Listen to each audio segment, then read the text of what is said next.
అమరవీరుల స్తూపం వద్ద అమరవీరులకు ఘనంగా నివాళులర్పించిన పంచాయతీరాజ్ స్త్రీ శిశు సంక్షేమ శాఖ మంత్రి సీతక్క. ఆదిలాబాద్ జిల్లాలోని ఇంద్రవెల్లిలో జల్ జంగిల్ జమీన్ కోసం పోరాటం చేసి అసువులు బాసిన అమరవీరులకు ఘనంగా నివాళులర్పించారు. ఈ కార్యక్రమానికి వస్తున్న సీతక్కకు ఘనంగా స్వాగతం పలికిన కొయ్య పోచమ్మగుడి గ్రామస్తులు. ఈ కార్యక్రమంలో ఖానాపూర్ ఎమ్మెల్యేతో పాటుగా జిల్లా అధికారులు తదితరులు పాల్గొన్నారు.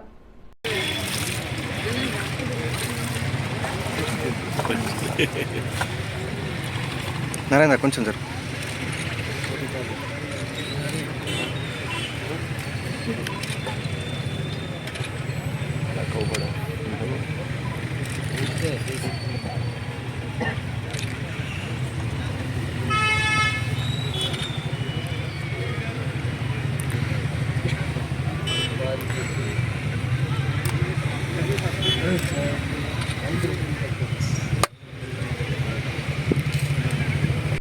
జోహార్ ఇంద్రవెల్లి అమర వీరులకు, జోహార్ ఇంద్రవెల్లి అమర వీరులకు, జోహార్ ఇంద్రవెల్లి ఆదివాసీ అమర వీరులకు.